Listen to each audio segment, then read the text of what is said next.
Oke, anak-anak, selamat pagi. Ibu kembali untuk mengajari kalian karena kita harus belajar dengan online, maka Ibu membuat video ini supaya dapat membantu kalian dalam mengerti materi pelajaran kita. Yang pertama kita mulai dulu dengan doa ya. Amin. Eh, Bagaimana kabar kalian semua? Apakah sehat? Semoga kita semua dalam keadaan sehat pada pandemi ini ya. Kita juga berdoa supaya sesegeranya mungkin dapat berakhir ya. Jadi kita bisa belajar lagi di sekolah bersama-sama. Oke, Ibu mau mengingatkan untuk pelajaran minggu kemarin kita sudah membahas tentang materi genetika ya, atau genetika. Genetika itu apa sih yang kalian ingat? Iya, ilmu yang mempelajari tentang sifat-sifat keturunan atau hereditas. Itu ya, arti dari genetika, kalian nggak boleh lupa ya. Lalu, ada apa saja sih yang kita pelajari kemarin? Yang pertama ada DNA, terus ada apa lagi? Ada RNA, ada apa lagi? Fungsi-fungsi gen ya. Itu semua kita pelajari kemarin ya. Fungsi DNA itu apa aja yang masih kalian ingat? Memberi informasi genetik betul, membentuk RNA betul, mengontrol aktivitas sel betul, berperan penting dalam sintesis protein betul. Itu harus selalu kalian ingat ya. Lalu struktur DNA kayak gimana sih yang kemarin kita bahas? Itu dia terdiri dari rantai berpilin ganda, terus terdiri dari basa nitrogen juga dan juga fosfat ya. Lalu yang selanjutnya ada fungsi RNA. Siapa ingat fungsi RNA? Ya, sebagai penyimpan informasi genetik pada virus, sebagai penyalur informasi, dan juga sebagai enzim yang mengkatalisis formasi RNA yang sedikit atau molekul RNA lain. Terus tipe-tipe RNA kemarin kita bahas ada berapa macam? Ada 3 ya. Yang pertama rRNA atau ribosom RNA, lalu ada mRNA atau messenger RNA, lalu ada tRNA transfer RNA. Kalian jangan lupa juga ya soal yang ini ya. Terus kita lihat lagi komponen penyusun gen itu apa sih? Oke, sebelumnya kita bahas lagi gen itu apa? Gen adalah bagian dari rantai DNA yang terletak pada suatu lokus tertentu di kromosom. Penyusunnya ada apa aja? Ada rekon, muton, sitron. Fungsi gen tuh ada apa aja? Kemarin kita bahas ada 2 fungsi gen. Yang pertama untuk mengatur perkembangan dan metabolisme individu, lalu yang kedua ada menyampaikan informasi genetik kepada generasi berikutnya. Lalu pada gen itu kalau hurufnya besar dia disebut dominan ya. Kalau hurufnya kecil disebut dengan resesif.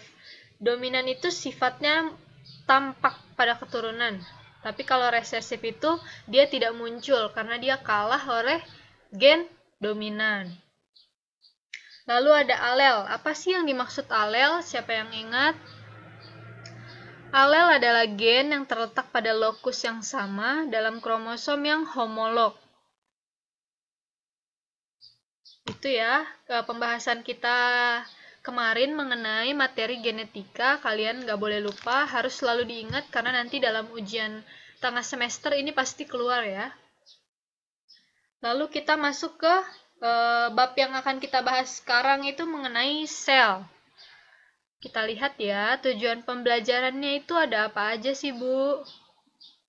Nih, tujuan pembelajarannya. Siswa dapat mengubah perilaku untuk mengagumi keteraturan dan kompleksitas ciptaan Tuhan yang berkaitan dengan fungsi sel. Siswa dapat menjelaskan perbedaan pembelahan sel mitosis dan meiosis. Lalu siswa dapat menjelaskan ciri dari setiap tahapan dari pembelahan. Siswa dapat menyebutkan arti dari gametogenesis.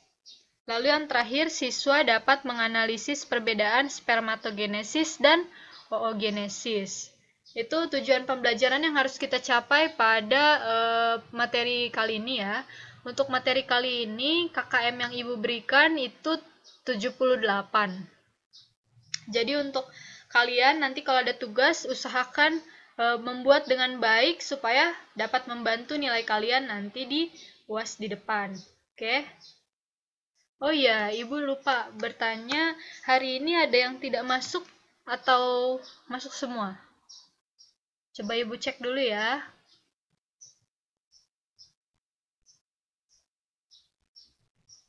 Masuk semua ya di sini. Tulisannya di absensi masuk semua. Jadi kita harusnya bisa belajar dengan baik karena semua ada di kelas. Juga Ibu ingin membagi kelompok. Nanti kita ada pekerjaan kelompok. Jadi Ibu mau bagi satu kelompok terdiri dari 4 orang ya. Kalian pilih sendiri boleh. 4 orang. Kalau udah semua berkelompok. Sudah ya. Oke. Kalau gitu kita masuk ke pembelajaran mengenai sel. Kita buka ya modulnya ya.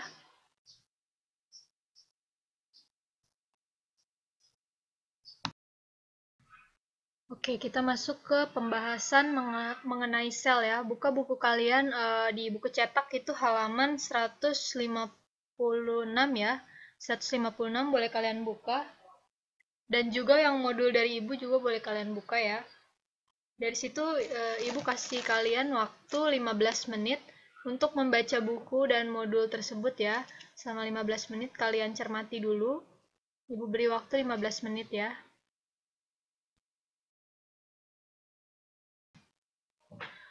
Oke, udah 15 menit ya. Kita mulai belajarnya. Apa sih yang dimaksud dengan pembelahan sel? Siapa bisa jawab? Pembelahan sel terjadi karena sel-sel induk itu mewariskan materi genetika berupa DNA dan perangkat metabolik yang cukup agar anak sel tersebut bisa mandiri. Pembelahan sel juga merupakan tahapan yang bertujuan untuk menjamin bahwa sel anak akan menerima informasi genetik yang sama persis dengan sel induknya. Jika tidak, maka akan terjadi kelainan pada sel-sel anak yang dihasilkan. Jadi, sel induk itu akan menurunkan sifat-sifatnya kepada sel anakan. Otomatis sel anakannya ini akan memiliki sifat yang sama atau mirip dengan sifat induknya. Seperti itu. Lalu, reproduksi sel ini tujuannya untuk apa sih? Yaitu untuk menambah jumlah atau jenis sel atau membentuk sel-sel lain dengan tujuan tertentu. Kita tahu ya, kalau sel itu merupakan unit kehidupan terkecil yang reproduktif. Nah, sel baru ini dihasilkan melalui proses membelah diri menjadi 2 sel anak baru atau 2 sel anakan yang bisa disebut 2 sel anakan kayak gitu. Lalu pembelahan sel merupakan peristiwa alami yang harus terjadi karena mempengaruhi kelangsungan hidup suatu makhluk hidup. Jadi semua makhluk hidup itu pasti mengalami pembelahan sel ya. Karena satu makhluk hidup itu dia mempunyai 2 jenis sel, yaitu sel somatik atau sel tubuh, lalu yang kedua sel reproduksi atau sel kelamin. Itu pasti ada 2 pada setiap makhluk hidup dan dua-duanya ini sama-sama terjadi pembelahan. Mungkin tapi dengan cara yang berbeda, nanti kita pelajari di selanjutnya, di slide selanjutnya ya. Nah, terus pembelahan ini juga dibagi menjadi 3 jenis pembelahan sel. Yang pertama itu ada amitosis, yang kedua ada meiosis, dan yang satu lagi ada mitosis. Ketiga pembelahan ini tentu saja memiliki perbedaan.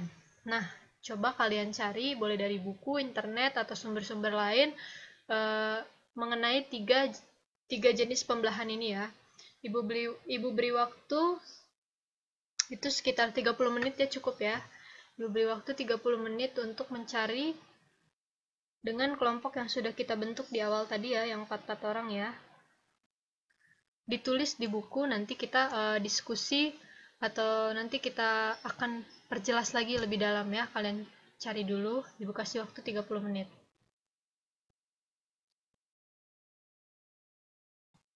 Nah, tadi kita udah berdiskusi ya tentang tiga jenis pembelahan ya. Yang pertama kita bahas itu yang amitosis. Amitosis tuh apa sih, Bu? Amitosis itu pembelahan secara langsung. Pembelahan secara langsung itu cuma amitosis ya. Terjadi pada makhluk hidup bersel tunggal atau uniseluler. Merupakan reproduksi makhluk hidup itu sendiri. Pembelahan amitosis tidak didahului dengan pembentukan benang, gelondong, maupun pembelahan inti ya. Jadi amitosis itu merupakan cara reproduksi vegetatif pada organisme prokariotik dan protozoa. Dia itu langsung menghasilkan dua sel anakan, sehingga sering juga disebut dengan pembelahan. Setiap sel anak ini mewarisi sifat-sifat induknya, dan pembelahan amitosis ini senantiasa menghasilkan keturunan yang memiliki sifat identik dengan induknya. Maksud dari identik itu sangat-sangat mirip dengan induknya. Jadi sifat anaknya itu mirip dengan sifat induknya. Itu ciri-ciri dari pembelahan amitosis ya. Ini kita bisa lihat, ini adalah gambar dari pembelahan amuba. Nih, dia udah mulai membelah. Ini namanya pemisahan ya, pemisahan. Nah, dia udah pisah di sini jadi dua sel anakan. Dari satu menjadi dua. Next, kita ke pembelahan secara mitosis. Pembelahan mitosis ini merupakan pembelahan secara tidak langsung atau melalui tahap-tahap yang terjadi pada perbanyakan sel tubuh. Sel tubuh itu tadi kita sebut juga sebagai sel somatik ya. Nah, sel yang membelah secara mitosis ini akan menghasilkan dua sel anakan yang masing-masing anaknya ini memiliki sifat dan jumlah kromosom yang sama dengan induknya. Dia memiliki sifat yang sama persis dengan induknya ya. Dan jumlahnya juga sama. Siklus sel ini merupakan kejadian yang berlangsung dengan urutan tertentu. Nanti ini merupakan siklus pembelahan sel nih, yang ini siklus pembelahan selnya. Itu adalah kejadian-kejadian yang berlangsung dengan urutan tertentu, dimulai dari pembelahan sel hingga pembentukan sel anakan. Nah, siklus ini atau disebut juga biasanya fase ya, fase. Biasa kita kenal juga dengan fase. Sekarang kita lihat ke gambarnya ya. Yang pertama di tahap profase ini dia memiliki inti sel,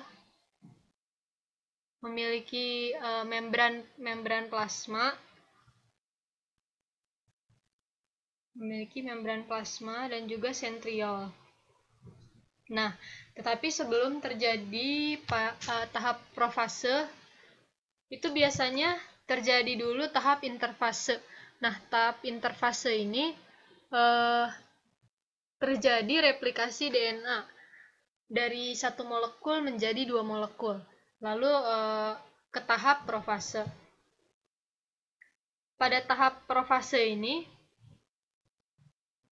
ditunjukkan dengan beberapa ciri ya. Yang pertama itu cirinya itu benang-benang kromatinnya itu memendek dan menebal menjadi kromosom.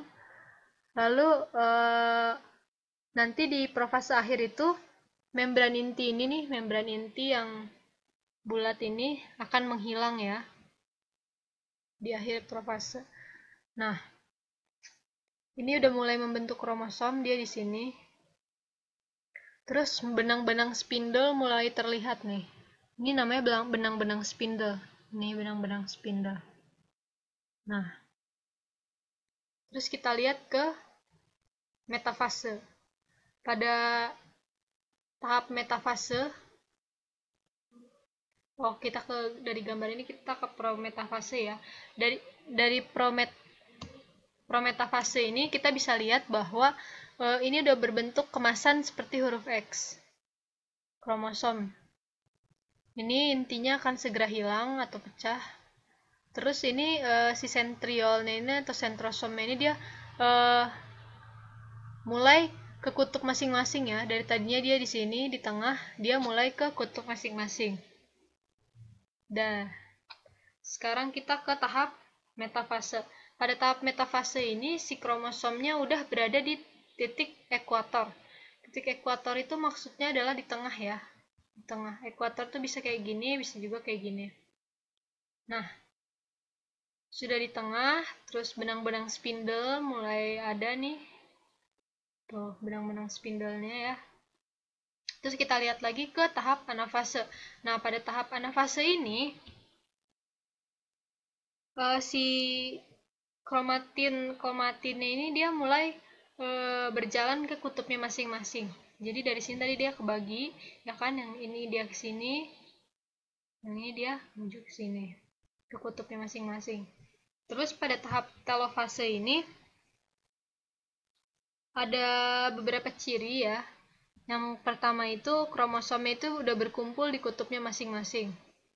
Nih, ini udah di kutubnya masing-masing ya, udah berkumpul di kutub masing-masing. Terus ciri keduanya itu benang-benang spindlenya ini mulai menghilang.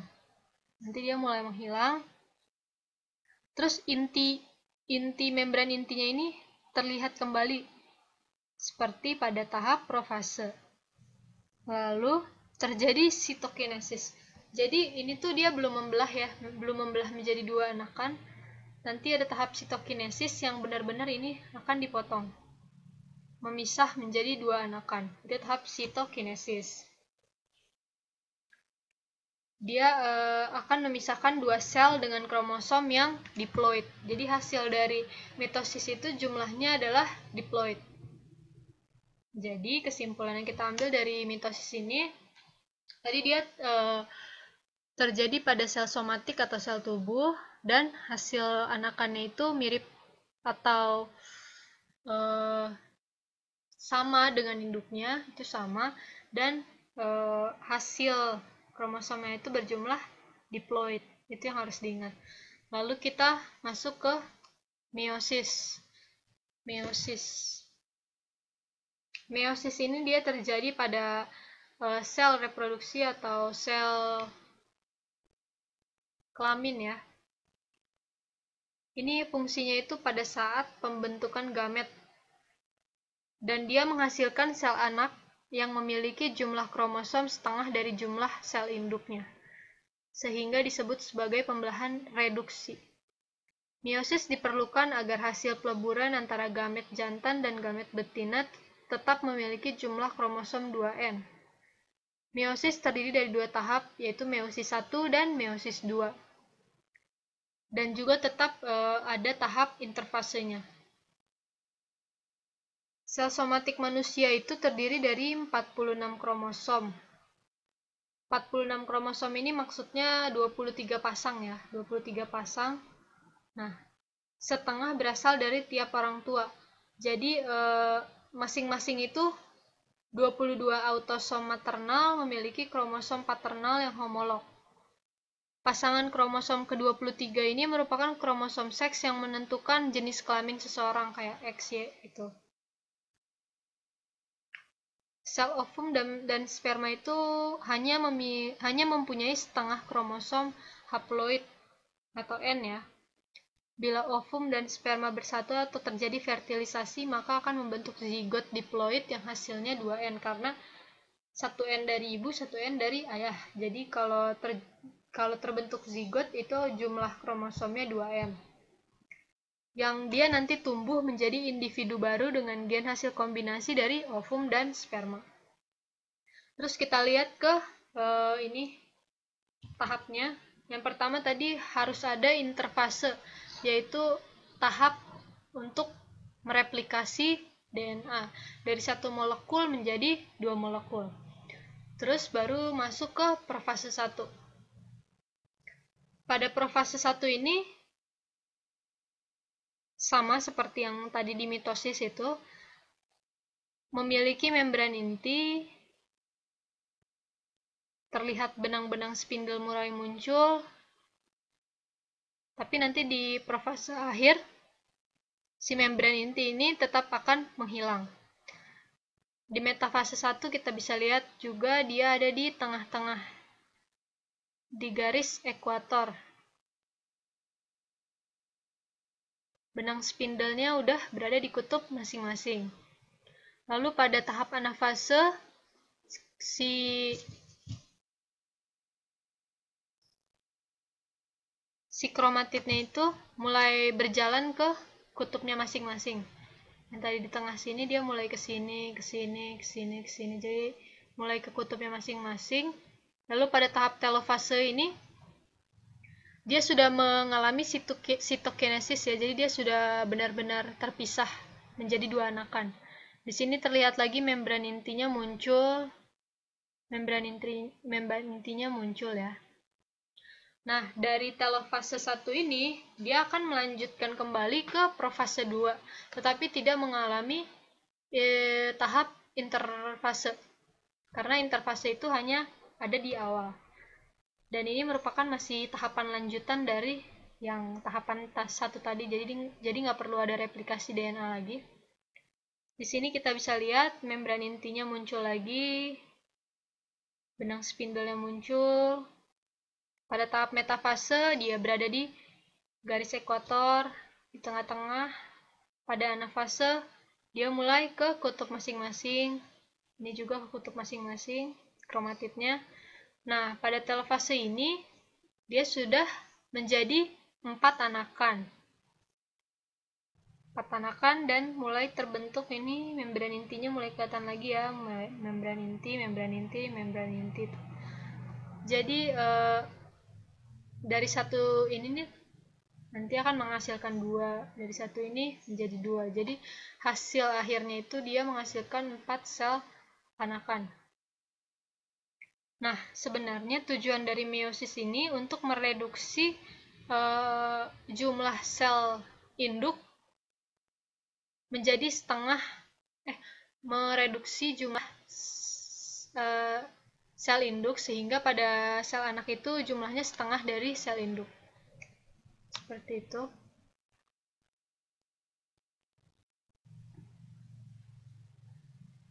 Terus kita masuk ke gametogenesis. Apa sih yang disebut dengan gametogenesis? Ada yang tahu? Apa itu gametogenesis? Gametogenesis adalah proses diploid dan haploid yang mengalami pembelahan sel dan diferensiasi untuk membentuk gamet haploid dewasa. Itu yang Oke, kita masuk ke spermatogenesis, proses spermatogenesis. Di sini spermatogenesis itu terjadi pada sel jantan saja ya. Kita lihat di sini yang pertama ada spermatogonium yang jumlahnya itu diploid. Dia mengalami pembelahan, yaitu pembelahan mitosis, lalu dia menjadi spermatosit primer. Jumlahnya itu masih diploid. Lalu dia mengalami lagi pembelahan meiosis 1. Menghasilkan spermatosit sekunder yang hasilnya haploid.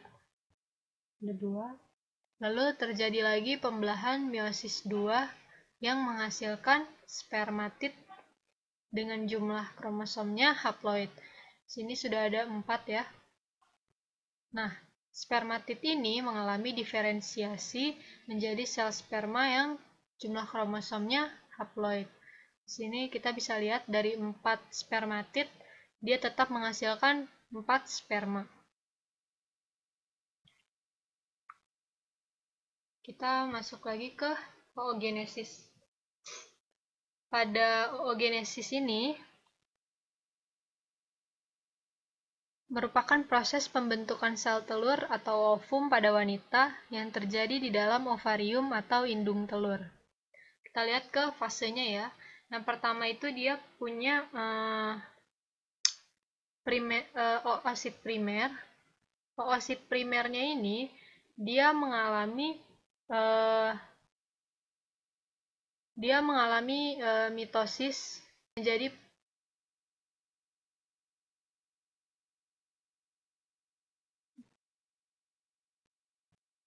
Lalu dia mengalami lagi meiosis 1 ya. Dia mengalami meiosis 1. Yang pertama menghasilkan oosit sekunder yang ukurannya lebih besar dari body polar ini ya, badan polar. Ukurannya lebih besar daripada badan polar. Nah, si oosit sekunder dan first polar body ini dia akan mengalami meiosis 2. Di sini dia mengalami meiosis 2.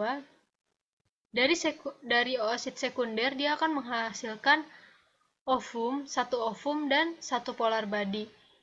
Sedangkan dari first polar body tadi ini mengalami meiosis 2 menghasilkan 2 polar body. Nah, yang bisa menjadi ovum itu hanya 1, sedangkan yang 3 ini tidak bisa menjadi ovum. Dia tidak bisa menjadi ovum.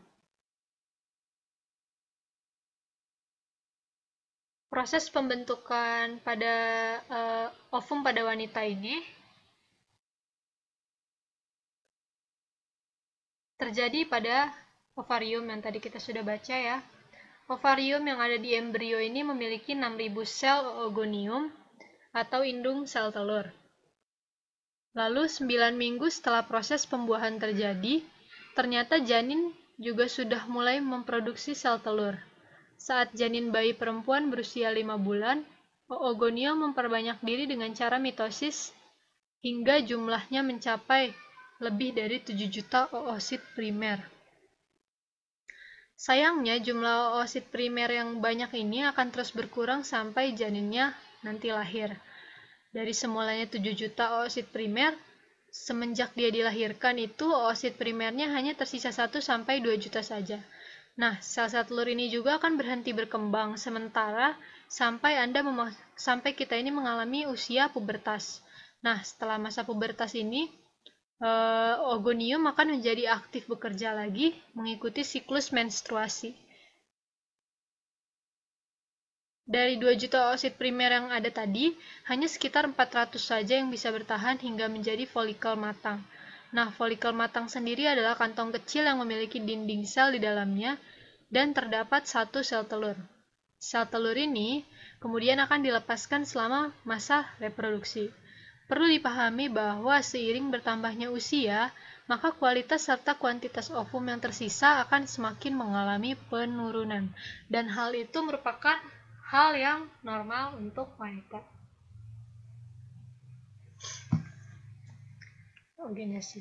Terus kita akan membahas mengenai perbedaan dari spermatogenesis dan oogenesis. Perbedaannya itu, yang pertama kita bahas perbedaan pada tempatnya ya. Kalau spermatogenesis itu dia terjadi di tubulus seminiferus pada testis ya. Sedangkan pada oogenesis itu terjadinya di ovarium. Lalu hasil dari spermatogenesis itu 4 sel fungsional, yaitu sperma yang jumlahnya haploid. Sedangkan pada oogenesis itu dia hanya memiliki 1 sel fungsional, yaitu ovum, dan 3 sel non-fungsional, yaitu badan polar. Lalu prosesnya. Proses spermatogenesis itu dia terjadi secara terus-menerus, sedangkan yang oogenesis ini dia memiliki periode istirahat yang panjang. Dari segi ukuran, spermatogenesis ini ukurannya sama ya. Sama itu maksudnya sperma yang dihasilkan itu ukurannya pasti sama. Sedangkan pada oogenesis itu ada ovum yang ukurannya lebih besar daripada polar body yang tadi kita sudah bahas. Lalu selanjutnya perbedaannya terletak pada waktu. Kalau spermatogenesis itu dia dimulai pada masa pubertas dan terjadi selama dia hidup. Sedangkan pada oogenesis ini dia terjadi pada waktu pralahir, pasca lahir, pasca pubertas hingga menopause. Jadi ada setelah menopause itu dia akan berhenti untuk memproduksi sel telur. Lalu jumlah produknya. Dari jumlah produknya ini pada spermatogenesis dia menghasilkan ratusan juta sperma, sedangkan oogenesis itu hanya menghasilkan 1 ovum per bulan. Itulah sebabnya mengapa perempuan mengalami menstruasi, karena sel telurnya itu tidak dibuahi, jadi dia meluruh keluar.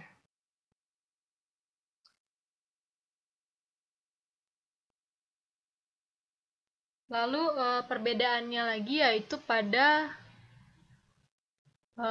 hormonnya ya. Hormon pada spermatogenesis itu hormon testosteron, sedangkan hormon pada oogenesis itu FSH dan LH yang aktif membantu ya.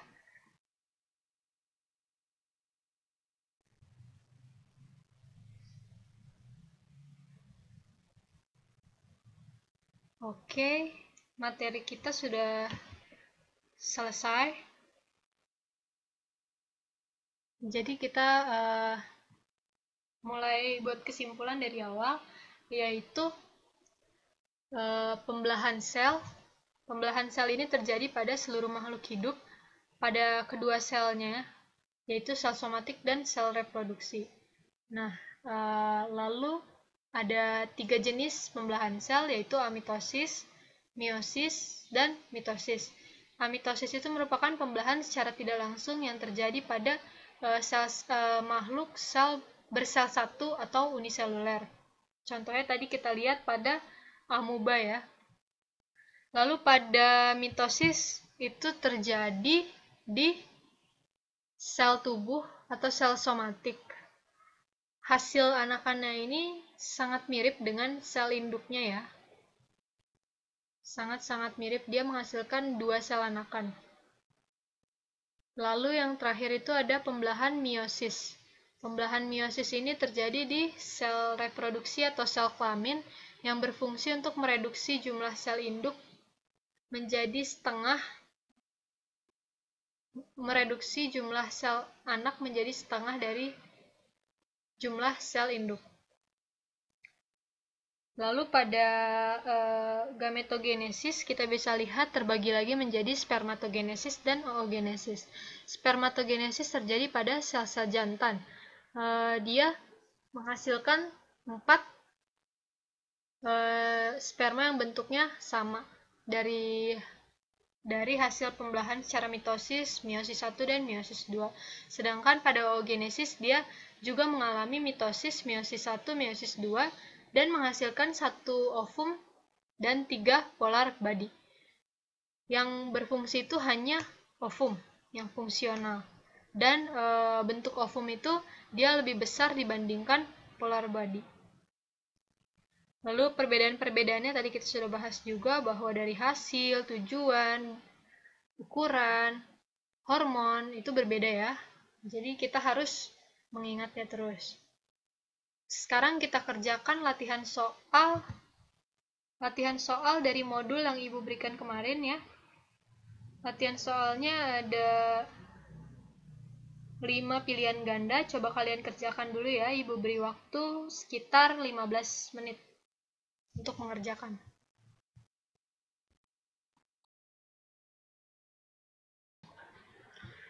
Oke, sekarang kita masuk ke pembahasan soal yang kalian kerjain ya.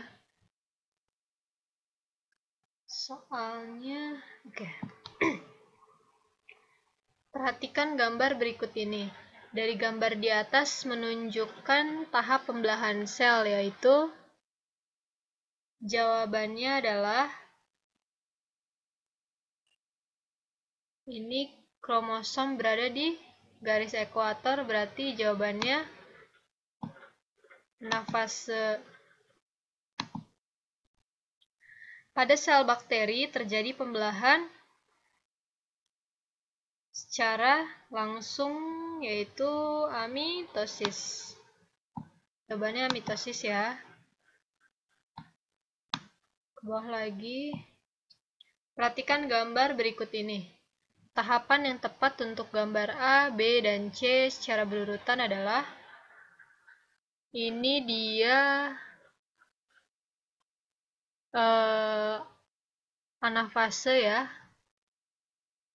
Anafase ini masih ada membran inti, berarti dia profase 2 ya, profase 2. Dan ini sudah ke kutub, berarti metafase.